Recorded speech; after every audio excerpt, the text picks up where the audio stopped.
Hey, folks. All right, we are recording. So, Steve, did you add the Notary V2 item at the top of the agenda? I do, and it was quick, and especially considering everything on our list, I'll keep it quick. So let's see, who do we have here? Just to see, And Josh. the I raw don't number see. is Vincent. So the So 919 number. I am also interested in the notary thing. I'm filling in for Joshua Locke. Oh, he's here. Okay, never mind. And sorry, who was that other person that talked besides Nisha? Nisha Kumar, and then the 919 number is Vincent. Oh, okay, great. Yeah, this is Brandon as well. I'd like to talk a little bit about that. Okay. All right, let me just kick off what really all I wanted to talk about right now, and we're happy to talk about more. Basically, as those are been tracking, we've been trying to get a solution done for the last year now. I'm just hesitating as I paste some stuff in. There's an issue we put, this was after some other conversations had been happening, and this was kind of like the official, let's get something into distribution around a notary, well, about a new signing solution. Signing solutions, the way I was originally wording it. Over the last year, we've had a lot of interest. We've watched teams try to implement Docker distribution as we've done in the past. As Azure did. And what we found, and Justin was talking about this as well, is we have a lot of people that want it because it has the right words associated with it. It sounds like signing. Somebody in operations says you must sign things before you distribute them. And somebody looks at this going, oh, this looks like it checks the box, and they go off and want to go use it. And then they find that there's a number of issues around it that doesn't support the end-to-end scenarios. One of which is you can't sign something with Docker Content Trust and move it from repo A, your dev repository, to your production repository, or even your dev registry to a production registry. Or you get something from Docker Hub or Microsoft Container Registry, pull it into your registry, and the signature is lost. So that's one of many of the issues. Justin went into Justin Cormack is who I'm referring to here, went into some other issues also around different root certs and so forth that get used. So what's evolved over the course that of was time, that was in one of the talks at KubeCon, so we might want to paste the link to that. I think all the videos for that are posted, so that'd be a good reference for folks. Yeah, Justin put a link to his talk. Was that link in the? Let me see. I just added it to the notes. Although, yeah, I'm still formatting it, but yeah, I just put the YouTube link in our HackMD notes. Awesome, thank you. So, so Justin did a talk where he talked about the problem space, and we've agreed to call it Notary V2 because there's a brand there. There's a CNCF project. So that itself, I know it sounds simple, but most of us know how difficult naming is. So the fact that we've got a center around that, we've already got a CNCF project, that's the motion that we want to move forward with. We're going to have a meeting here in Seattle next week with Justin's going to be coming in from Docker. I'll be there to represent Azure with our engineering team. AWS is actually going to host the event. And John Johnson is going to hopefully attend himself and get the Google registry folks. And Jimmy, I see you. I know we've reached out to Joey, and I think Vincent said he was actually going to come. So yeah, I'll be there to represent Red Hat. Awesome. And that's part of what I hope, and at least the spirit of what was discussed at KubeCon is acknowledging some of the shortcomings of the Notary V1 and why Red Hat went its own way with the detached signatures. We'll probably end up, if we can all come to a suitable agreement, which I feel like we can, we'll probably turn it into some kind of like splashy thing as well. But for everybody, that'll be good. You say is there anybody from Tough actually going to be there? Yeah, Santiago was either going to be there or attend remotely, and I think Patrick is also trying to attend. But I do want to start off with something also is one of the reasons that we didn't make as much progress with Notary V1 and Content Trust is the requirements weren't really captured. So we don't really know if we hit success because we never actually measured them to a set of requirements. So what we want to do in the first part of this day is just get to a point of what defines success. There's a doc that Justin put out. We've had many docs, so I started copying some requirements into that. So we'll hopefully start the morning with here's the requirements. We're hoping to spend some time on it before we get there, so we're more reviewing requirements. And of course, we're bringing it up here because we want this to be a solution that can be used by all the registry owners, small and large, as kind of the bar that Docker kind of has done over the years. So we really want to pull it together. We also want to make sure it supports not just images, but any artifact that A, goes into a registry, and B, something that's come up is, can it support things that aren't necessarily stored in the registry? We had a customer call yesterday. They were really pushing for that. So, we'll kick this off in Seattle next week. It's December 12th. It'll be at the AWS offices. Omar has been really very helpful in setting it up, especially when he's trying to get a reInvent going. So they've been really helpful. So that's kind of where we're at this point. And that's about what I have to kind of share and kind of leave for discussion and other topics. Thoughts? Yeah, so we have this registry that would like to be represented there, but probably won't be able to get anyone there face to face. So is the document you talked about where you're collecting requirements, if that's in the minutes, then I can try and get some of the Harbor folks to, contribute to that document and provide requirements ahead of time. Let me paste it here. So we, Justin created a Notary V2 Slack channel. Let me see if I could find it and. Yeah, it's on CNCF Slack for those interested. I think it's called Notary-V2. Yeah, the Harbor folks that I'm talking to are in that channel. The document's changed a fair amount since the last time I looked, so I'm guessing that's true for them as well. But I'll definitely point them to the updated document and recommend they log any suggestions and requirements in there. Great. Yeah, we definitely want, like we've been talking to Stephen, I think his name is. I forgot Alex.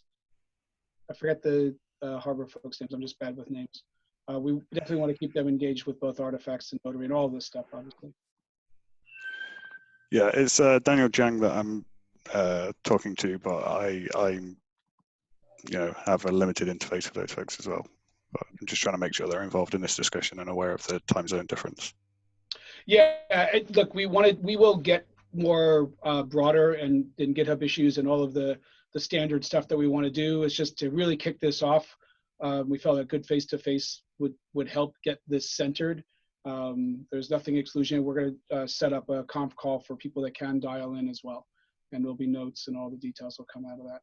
One thing that we've recently been working on the software bill of materials working group that's been going on for the last couple of months. And the feedback was it was too rushed. We were trying to get it submitted for ISO standards by November. And we got to a place where we could, but all the feedback was it was too rushed. And people felt excluded. So we want to make sure that we get this done, but we want to make sure that everybody feels they're contributing, because if you can't take an image and move it from MCR to Docker Hub to GCR to Quay back to ECR, and its signature moves with it, and then moves down to a Harbor instance in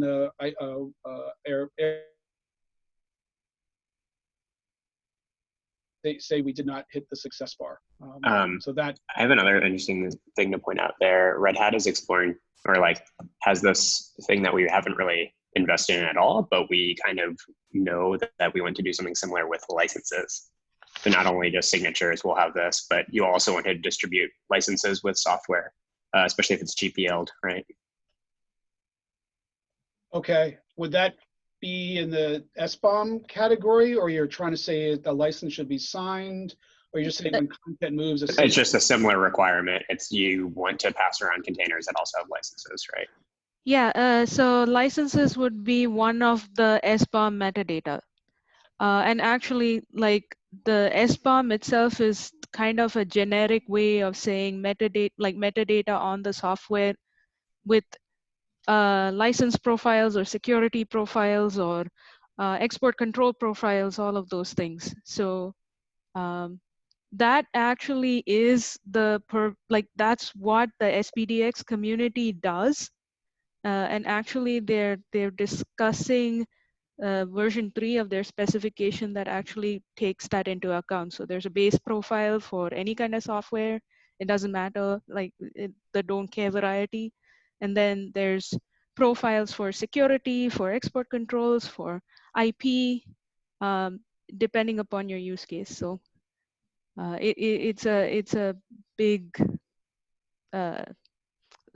it's a big space. Agreed. So any other notes, just so that I can yield to others for the next other topics? I think I have the next topic, but just want to move. Basically, I want to make sure everybody feels included. We get the right feedback. We will take the right time while we want to get this shipped. And so I'm still trying to understand how the signatures fit with the SBOM work you're doing. Is that just one of the metadata that you would include in your bill of materials? Like a checksum with signatures and all of that included in a list, like an ingredients list, or what? I think this is where we need to start working out, like, even if it's just whiteboard, some of the pieces of, like, when we have this bill of materials, at what point is it included or attached or associated with the container? And I'm pretty confident that the signatures will largely be correlated to an identity of the container. So if that digest, say it's like a manifest list, if the digested list also, you know, includes the reference of that bill of materials, then it would all be kind of self-referenced. But it does need some kind of whiteboarding there, Nisha. That's one of my concerns also, is how does one point to the other or include, you know, make sure that one attests for the other.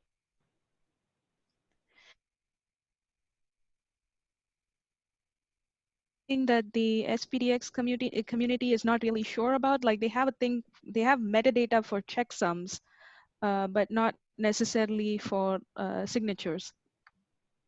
But I think that is metadata that will get added in version 3, in which case it ends up in their document and in their tooling, and that lets us. That's a good way of leveraging that work as well, I feel.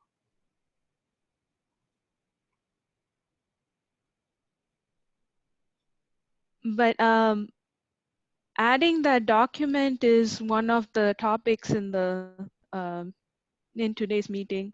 I don't know. I'll get to it when we come to why that. don't we hold that there? I can say from the SBOM working group, Kate is involved from the SPDX, and all the conversations I've been seeing is all the right things are happening there to make sure that we can support licensing, but it's not just licensing. Things are signed as they're moved across, so it looks like things are going in the right direction. Make sense? It's yeah, it makes sense to me. Okay.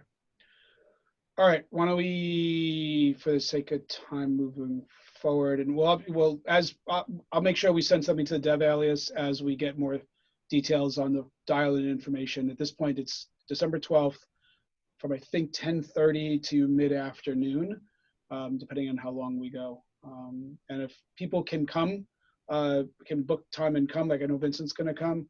If you're interested, let me know, ping me or directly, and I'll make sure we get you the address and all the details. And we'll go from there. So moving on to the next one was Vincent and I were bumped into each other at KubeCon on this topic, and we were joking about, hey, we're trying to get distribution to 1.0 by the end of the year. And I kind of looked at him and like, shit, it's the end of the year. What do we want to do? And he brought up the right point that we have been making sure that we didn't have any breaking changes that we know of, because we want to bring those in. And I thought we were at that point, but I wanted to make sure, because there was a couple things that came up, and the ones that I know of, like I know what I know, I don't know what I don't know. The ones that I know of, we believe those are all going to be additive. So they won't be a breaking change, they'll just be an additive piece. And I wanted to considering that might be a breaking change that we'd want to introduce to the distribution spec for a 1.0.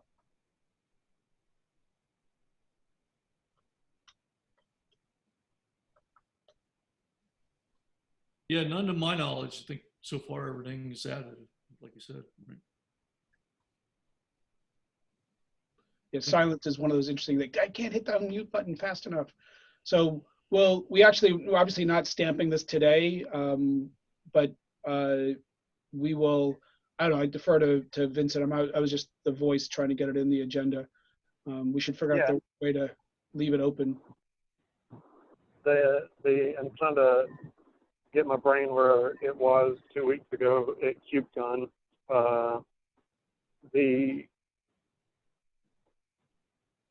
The things that I had in mind were, where's my note?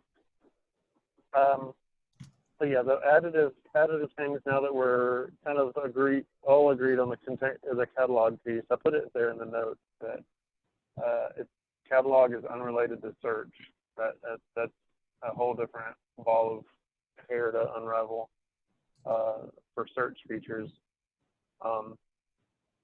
But I'm looking forward to Joey's proposal around the pub sub subscribing for a replacement for the catalog, but that, again, like you mentioned, is additive.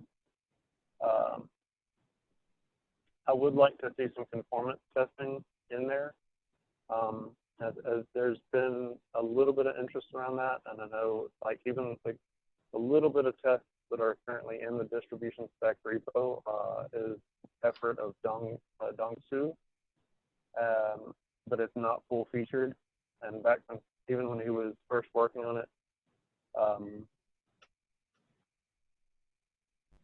Jimmy and I had alluded to the conformance testing that is in the Quay repo, and as of a couple weeks ago, that's now open sourced. I would be keen to see how we could mirror that over, or at least validating that a registry is and does what it should do to be a registry. Because that was kind of one of the things that I feel like a lot of people were dragging their feet on, and it didn't fully happen for the image and runtime spec before stamping a V1 to be able to prove that something is actually a V1 of that thing or not. Just basic performance testing. Okay, so that can be additive, but it is just one of those things that people had hopes about in the past and came up again for distribution.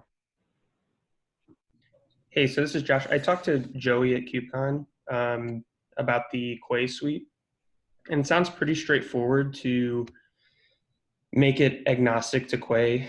And so I have some bandwidth to work on this over the next month or two. So. Yeah, Josh, I cool. And who was that? That was Josh from VMware?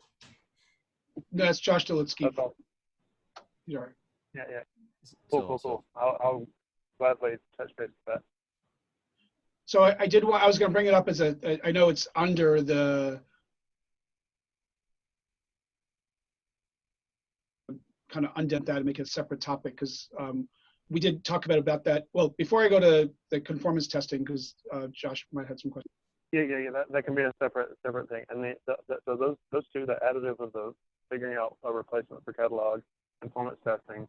The only other thing was a topic from Derek, and that was around some cleaner or better error codes, because there's a few situations right now that are not clear, and Derek has an idea of of a way forward so that any choices we make could still be compatible with the Docker V2 Schema 2 world. But Derek particularly has ideas about wanting the error codes better or more clear for the distribution spec V1. So those three items. Yeah, for the error codes, there's just a few places where they're either ambiguous or they're actually conflicting. But for the most part, clients have dealt with this by just supporting range. So in practice, it hasn't been too unclear, but we should definitely just clean that up for V1. But yeah, I don't know to what degree we should say, hey, like maybe some registries are supporting these other codes as well, if that's language we want to put in. But it's kind of weird. There's a few error codes where there's specific actions. So like if it's a 206 versus a 204, there's a different action the client needs to take. But for the most part, there's no differentiation. It's just some registries will return some other version. And I know we've had trouble on not being able to send information back to the client for when we have problems. So maybe opening an issue for error codes would tease a bunch of ideas, because it just made me think about some stuff that we've struggled with that I'd love to be able to send more content down to the client. The other thing too is like this all sounds additive, right? Like it would be adding new error codes that we just didn't have documented. So I don't think that would break anything or prevent us from shipping 1.0. Well, there's two aspects here. The error codes, there's the status codes, the HTTP status codes, which need to be clear. And then there's the error code format, which is defined, but we don't really define the actual like codes. So actually what you're saying, Steve, you could do, there's no standard today about like registry, these are the error codes that the registries might return, or these are the messages. The expectation is there is a format, there is a JSON format that's defined in the specification for like putting a message. It's just registries don't use it because clients tend not to use it. Yeah, to Jimmy's point, like I think to both your point, I think to clarify some of the ones that are there, because if we're going to get some conformance testing, if we send the same garbage into two different registries, we should get the same error codes back, I think is, and it sounds like that's part of what we're talking about, and that we should have as a consistent in a 1.0 spec. And if there's a place to already do what I'm talking about, then great, it wouldn't be a breaking change. My concern was there wasn't a place, and if we started sending down a payload in 2, that it might break one client's. That's so if it's a additive thing, perfect. And if it's already there, even better. Yeah, I just linked the single file of Python in Quay that has basically all of our error codes that we return for V2. So that would help. It's a good starting place. Okay. Great. So anything else? I'll touch on the conformance testing.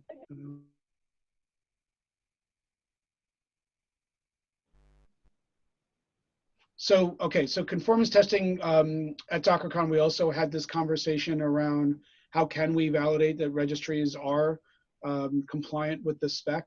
I shouldn't air quoting because right now it is kind of air quoting. We want to make it more definitive than air quoted. So there was, with Quay coming out as being open source and having a bunch of stuff in it already, there was definitely a conversation about leveraging that. And we, Josh had been offered to be able to do some of this work. So that, any thoughts on that? On anybody nervous around the registry not matching a conformance test?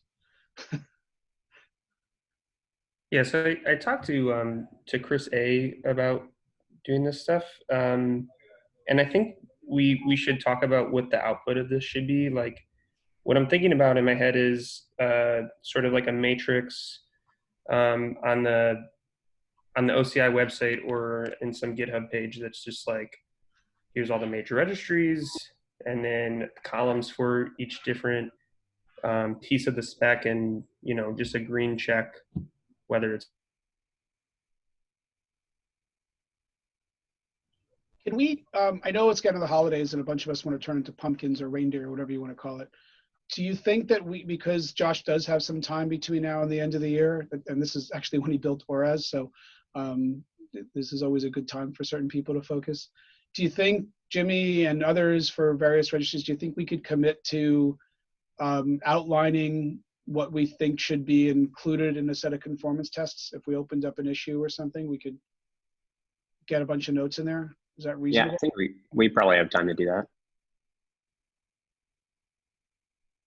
And trying to think, Mike, or if any, like I don't see, well, if Derek, I don't know if you can speak for the Docker Hub folks, or I don't see John here today. Well, I think, so my understanding is that the tests are pretty complete, but they have a lot of extra stuff in there. So like if, yeah, we're talking about the Quay tests right now? Well, we're talking about leveraging the Quay test. I don't know how. Yeah, we would probably want to remove some stuff. It's a starting place to talk about what is already there, and then what is kind of like behavior that we kind of enforce specific to clients versus what we actually want to say is the bare minimum that you need to implement the registry. Yeah, so if you guys take like a first cut through that to like pull out the distribution spec stuff, I mean, I don't mind taking a look through it and giving my opinion in terms of like, oh, here's some stuff that's either not specific to the spec or not included, just so we have an idea of what's covered in the conformance test. Like, yeah, that file seems huge because it has V1 as well, and like it has every version of the protocol. Yeah, I can help review it too. It's just pretty swamped through the end of the year. Yeah, and to be fair, I'm not suggesting I mean, yes, we will review the ultimate conformance test. I'm actually kind of going back, I keep on playing this PM hat, I guess, is what exactly do we want to test? Like, what is not here's the actual API tests, but what is if we were to scope something out that, Josh was going to go off and work on this for the next month or so, what would the conceptual end result look like? What areas should we be testing? Here's the gnarly authentication issue. Here's, all right, catalog doesn't exist, but tag listing should be consistent. Here's the type of garbage in and garbage out or result codes we should get out. That's what I was thinking. Like, how could we outline a goal for what we wanted to get done? Well, I think the outline in the distribution spec is already pretty clear, right? So the testing just has to validate that, which is the push-pull semantics, right? Not so much auth or anything like that. So. Yeah, I think most of the problems we see on the client's ends from the registries are that they're just actually not implementing the endpoints. And I mean, if that's all the conformance test is doing is ensuring that the registries have implemented the endpoints, then I think that's great. Like getting down into the nitty-gritty details about like how exactly like the error codes or something like that are getting returned, that's a little trickier. But at least as a start, like there's some registries out there that just haven't implemented the spec, and it can be frustrating because right now they push back like, well, it works with Docker basically, and that's not good enough. We need some place that we can point to and say, no, that's just not working. Okay. All right, so why don't we just sketch something out really lightly? Who's typing, by the way, because they're doing great notes. It's a joint effort. Okay, well, that's great. So with that, I think I am done. What else was in the list? Distribution. Oh, SBOM proposal. I guess that's Nisha, so I will yield to Nisha. Okay. So I'm not going to take very long, but basically it was this is just a proposal for where the SBOM would live in the OCI container image. Just real quick, I'm going to share my screen here. And hopefully, oops, I have to sign in. But I think Steve and I had a conversation about still not very clear what a layer means in the OCI spec, but this was what I meant by having a place. So it's just a plain, the SPDX document. This is the BOM that I usually work with. Looks, see, it looks like this. Mini deb SPDX. So it looks like this. It's got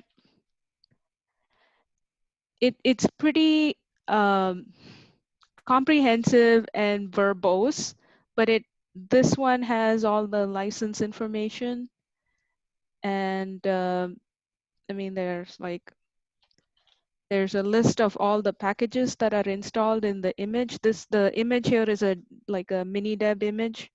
So it's as a text file. So if you look at index.json,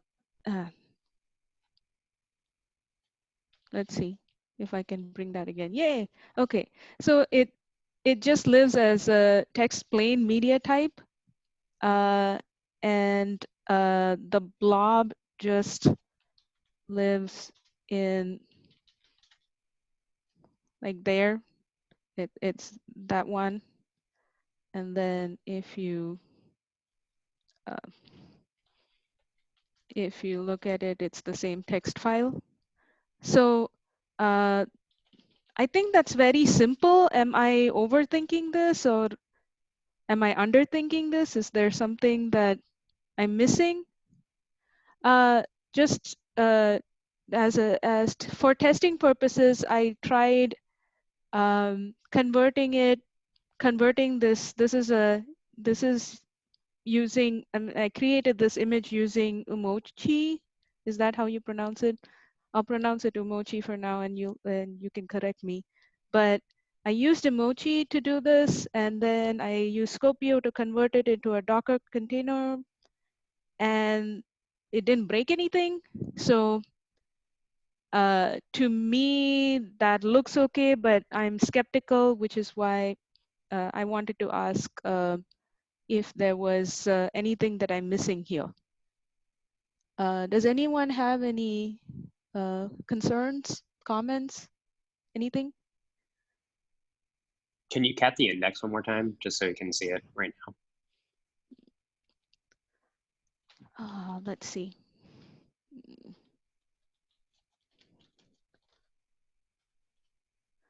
Can you see that? Yep, thanks. Okay. So plain text is usually how an SPDX document gets printed out, is the file format.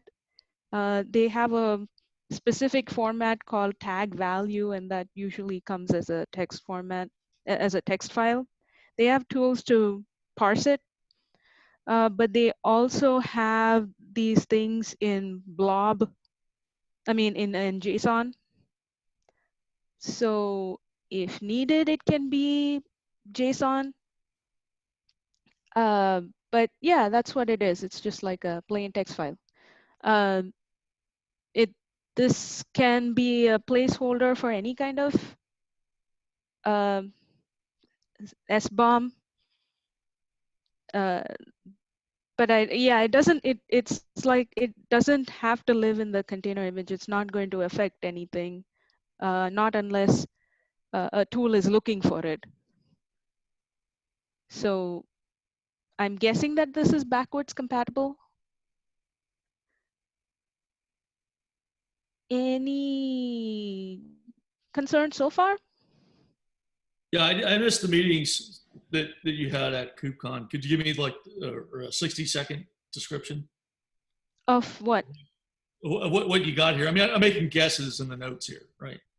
So I see it. What looks to be like a plain text extension point for blobs in a manifest index. Is that? Yep, that's exactly what it is. So Good. that's all it is. You're looking at the right thing. So the text file that I put in there is this text file. which I actually generated any text file that contains a software bill of materials will do. Okay. There is nothing here indicating that it is a software bill of materials other than the annotation. So there's the annotation for what that is. So if a tool was looking for this, they would probably look for something that says SBOM or similar. If it's an SPDX tool, then they'll be looking for that string. And yeah, it's not very complicated. And that annotation, it's sort of hard to read. That annotation was just an annotation in the on the blob, or was it an annotation on the index? It is an annotation on the index. Okay. So it's like one of the elements in the manifest. So that guy, that whole thing. So it's forward reference to somewhere where there's going to be a schema defining what it means or something, or somebody's going to know what that type is, right? Yeah, exactly. Someone is going to know what that type is, but if you're not looking for that type, it's not going to affect anything. Right. For us, it's just a text plain media type. Right? Yep. All right. It's just a little weird how you mix the that media type for the blob that's associated with some other blob, I guess. Yeah, so this is just to get a conversation going. I don't know if this is the right way to put it in. So my understanding is that these are all manifests that are references to things that might be in the container image, and it could be that I put here, instead of text plain, I can put like a application, like a OCI MIME type. There is a descriptor MIME type. Okay. I understand. And you got the shot here, right? So that sort of tells me who you're pointing at, right? Yeah. Okay. So I mean, this is just like the most straightforward way I can. I thought this would work, but I'm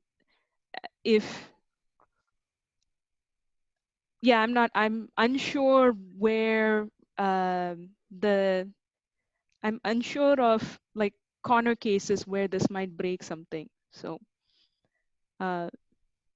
most brute force method that I can come up with. Makes sense.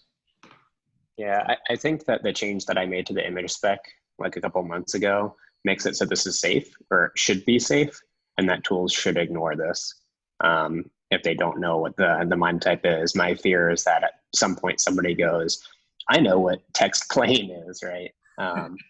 Yeah. So that's the only concern really, is that you don't want to well, text plain seems like a bad one for somebody to claim they know what that is, no matter what it is.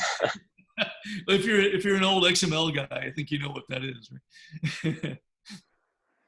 Yeah. All right. Yeah. No, it's an interesting. It would be nice if we had a specific artifact type for that. That's the other thing that I wanted feedback on, is if this was a specific artifact type, then how would I go about putting that information in the image? So basically, like, what I'm thinking about is somebody downloads the image and they want to check if they have the right licenses or the right profile.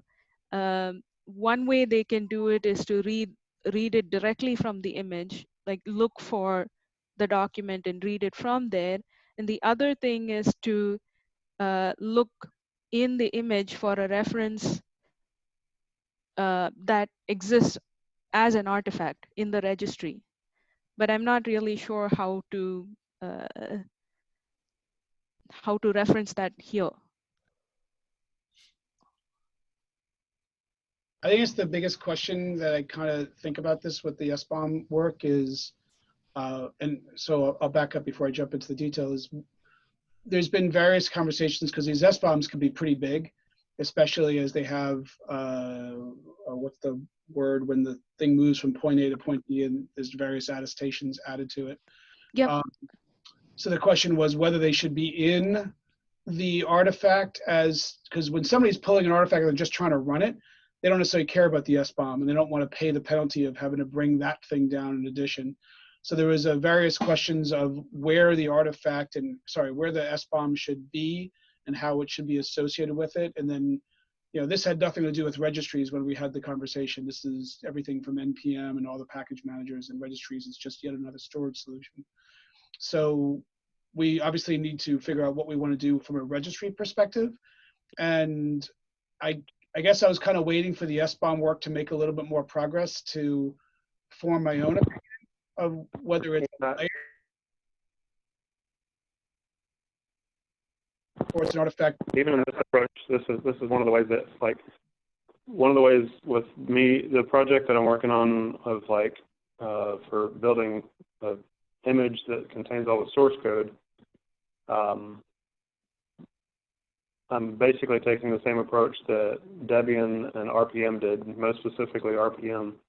Like when you build an RPM and it has several different sub RPMs or whatever, even like debug info and all this kind of stuff, there are metadata fields.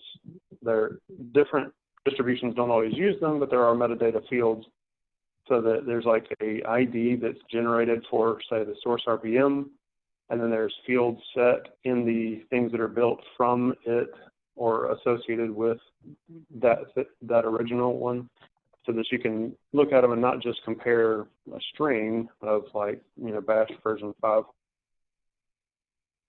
whatever, but this particular build of that RPM. And in that sense, it seems to me more like something like this, the SBOM. If you built a container image, however you built it, and it has, an image manifest, and that would go ideally into a manifest list and have its own digest sitting in that manifest list, that you would have another entry in that manifest list and somehow have a field that is a pointer to say this is the bill of materials for that digest. Yeah, exactly. So that when a client fetches it and they fetch that manifest list and they say, well, I'm AMD 64, I want the runnable image, and it can fetch something. But if it says, I also would like to inspect the SBOM if it's available for that AMD 64 image, that would be just a search through the manifest list for clients that know how to. So Nisha, from that perspective, it almost seems like maybe split it into two parts. One where the type is a pointer to another blob, right? That has just text plain on the bottom, right? Or additional, and you could have some kind of an array or something. Now, there's some other ways you could do this, right? Probably talking to Vince is going to help a lot. Yeah, and I mean, I have thought about like chaining SBOMs. So SPDX itself has a provision for that. They have a type called external reference URI. So that means that if you're building a container on top of another container, you're making changes on top of another container, part of your SBOM will have like the external reference to that you built on top of. But I do want to, I think Steve Lasker's point about this getting too big is a very valid point, because these, depending upon what profile you're looking at, or whether you want everything, like all of the things, these documents can get pretty big. So I almost feel like there should be some kind of like way of referencing the external artifact as well. And I'm not really sure how to do that. So Well, that, maybe I can you know, talk to Vincent about it offline. I was just saying that is the approach that you're kind of hearing people point at, is with the index, because if you push an SBOM as a separate artifact to the registry, then you have the artifact, the SBOM as an artifact, and then you create an index. It would basically point it would group the SBOM and the image or whatever it is you're trying to put an SBOM around together. The question I kind of wonder there is, like, where is the grouping and the boundary of that when things are signed and so forth. So I think we have the raw capabilities there. It's just a matter of how they all get grouped and used together. And honestly, until we get the signing thing done, it doesn't really matter, because then I can stuff any kind of piece of text and any SBOM I want in there, and nobody will know any different. Just Okay. a quick time check that we're like 12 minutes left. I don't know if we want to try and cover any of the other topics. I did want to, whether anyone is going to FOSDEM. I did see a container dev room. Yeah, so Christian and Stefan just closed the CFP. So the LXC guys run that dev room. I've been there the last couple of years and plan to be there again. And yeah, it's usually a good cross section of container ecosystem people, from the kernel all the way up to, you know, runtimes and developers. So The reason why I bring that up is because the SPDX folks have like the compliance automation folks have a dev room there as well, but it's on one day before the conference. I just thought that would be a good for the two communities to meet up. And What is the day in January? One day before the conference. What date is that? that's Jan 31st.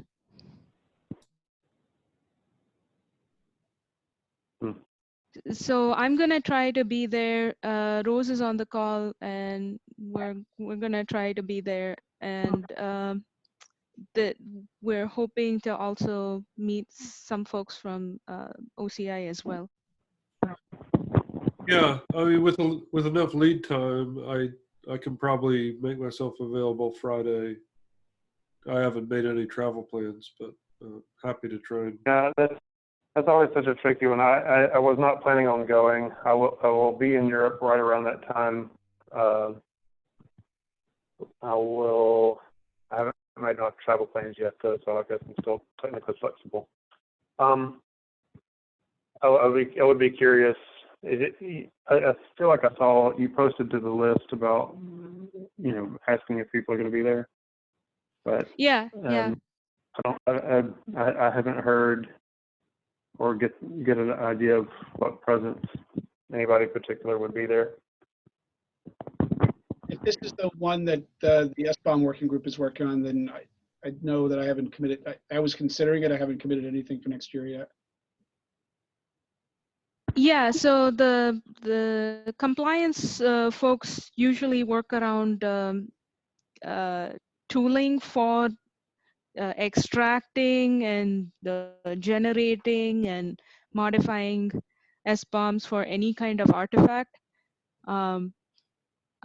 Rose and I will probably be the only developers there that are working on container images. I just thought that it would be a good idea to have some folks who are interested in SBOMs for container images to be present as well. But other opportunities. Cool. Maybe it's a good opportunity. Last thing, I don't know who all we have on the call. Do we have any Run C maintainers on the call? I don't see any, Vincent. Okay. All right. Well, I saw the request from Renault about reviewing the current state of the hooked naming. I guess I'm just unclear on whether or not the current PR that they're asking for a review on is to review the concept or to actually review the PR for merging. It looked to me like it was still in discussion, so. Oh, okay. All right, then I'll reply to that email then. Cool, Yeah, that's all I have. Yeah, email is probably good. Or maybe if we focus on it next week, right?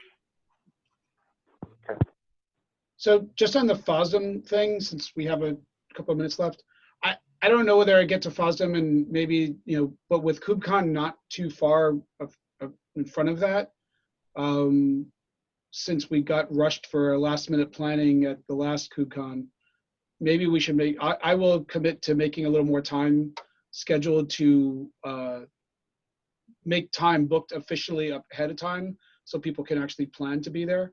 Because it seems like a lot of people are at KubeCon that typically are in this working group anyway. Yeah, we had a good, we missed, we got together. I'm glad everybody got together, but we could have coordinated that better. I apologize. But, KubeCon in Amsterdam at the end of March. Sounds like a few people might coordinate on that. We have time now if we start thinking about it now. That's what I was. And I can try to get the working group folks to try to focus on that time frame as well, because it is in Europe. It is fairly central for folks. It would be nice too if we could get the band back together, Vince. Well, I mean, that's a separate thing. I still haven't put together that email, but it was very clear from everybody that KubeCon that some of these things just need a couple of heads in the room, like we've talked about. Yep, that sounds good. Just to wrap things up. Cool. That's all I got. There's Good talk, everybody. Yep, good talk. Thanks, Vince. Thanks, Vincent. Thanks, Phil. Mike. Here's everybody. All right, thanks everybody. And I think the only thing we didn't necessarily talk about is the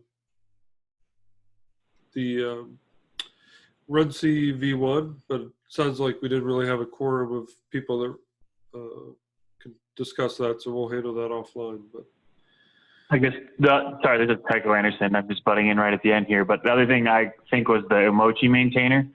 I don't know, have you guys talked to Alexa at all about that, or is she looking for somebody else? Yeah, that's a good question. The bummer with this call time is that we never get Alexa on the call, which is totally understandable given his time zone. But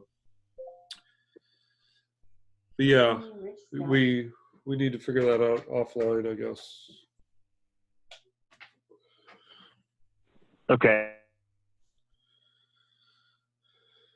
When somebody told me about this meeting, I'm the person who's second by commits in that on that tool, and also we have problems. We're using a fork of it right now because of the velocity. So I think I would be interested in stepping in and doing that if Alexa's looking for somebody. I just didn't know if he was or not. So, but I just got the notes for this call like a bit ago. So.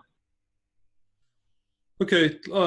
Yeah, let's definitely follow up offline and see if we can figure, there's a proposal generally, but the TOB hasn't really discussed it yet per se with KubeCon and US Thanksgiving. Sure.